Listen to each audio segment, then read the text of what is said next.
It seems like when it comes to Pokemon, there's never not something to talk about.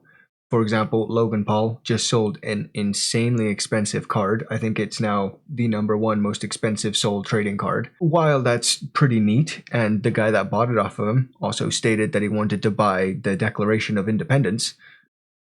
Pretty lofty goals. It seems like there was a group of 3 that had goals of their own.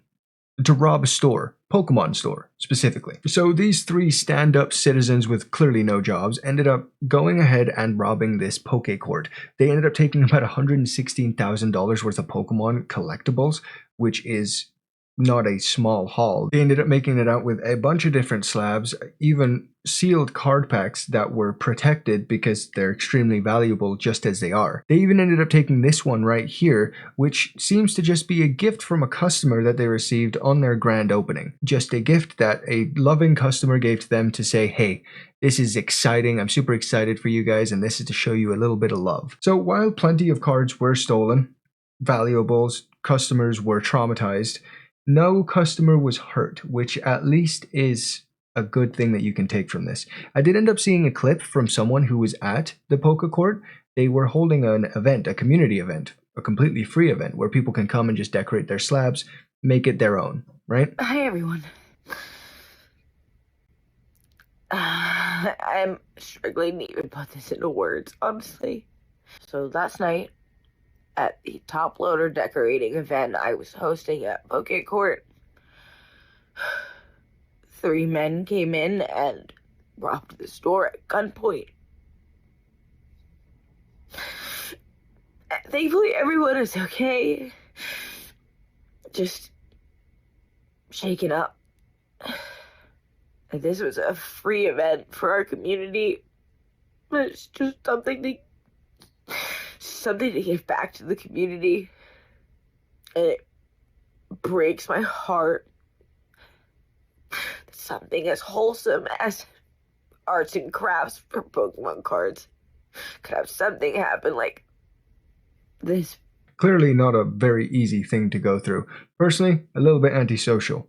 I have Pokemon cards. When I go and I get Pokemon cards, I look down until I see the box that I need. Then I look up and I say, can I have that one, sir? And he gives it to me, and then I leave. But for people that go and interact and, for example, actually go to these community events, feeling safe is something that is expected. Here's a little bit of context around that extra little free community event as to what was going on. I was interested myself. I didn't really understand what they were doing.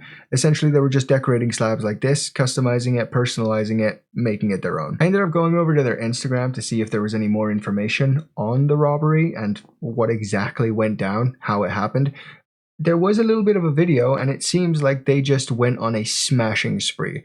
I've seen other Pokemon robberies like this, and it seems like that's their go-to method, is to bring a hammer to a very, very pricey and fragile section of a store and just smash shit apart so you can grab the valuables within. Doesn't make sense to me, but it's the method that they choose. I'm not saying that there's an easier way to break glass, but, you know, it seems counterproductive.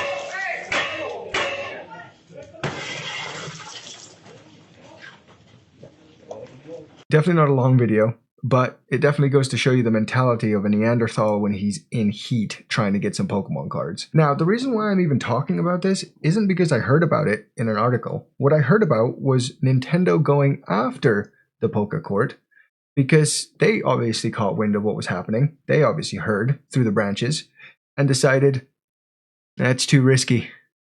We can't have you associated with us in any way, shape, or form. Change your name. So that's what they're doing. That's what they have to do. Here in the article it says, a New York Pokemon card shop has announced it is changing its name because Nintendo contacted the owners over branding concerns after it suffered an armed robbery. Because the 40 plus people in there were the furthest away from Nintendo's mind. All they give a shit about is their name. Good old Nintendo. Shining bright, you know, that beacon of compassion, really caring about the people that care about its franchise. Here's a little post they ended up putting up on their Instagram about the situation, about the fact that Nintendo contacted them. They put a cute little twist saying that they're evolving and now their name is the Trainer Court, which is good to see. They transitioned with no issues whatsoever, especially after just getting robbed for quite a bit, probably having to deal with insurance and We don't even know who did it yet. Scrolling through their page, I don't know how, but I somehow missed this.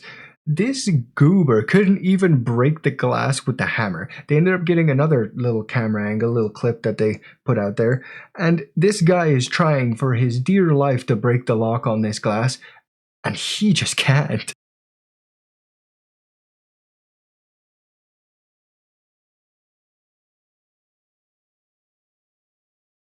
Even though the video is quiet, it's still squeaky hammer noises every single time he can't get through that glass. Just, again, really stand-up guy right there. That's pretty much it. I honestly probably wouldn't have even heard about this if I wouldn't have seen that Nintendo was going after them to change their name. The reason why I say going after them is because if they said no, they're going to go after them. So it comes off as a question, but it's more of an order. I just wanted to talk about that a little bit. Hopefully you guys enjoyed. Leave a like if you did, and subscribe if you're not already. See you guys next time.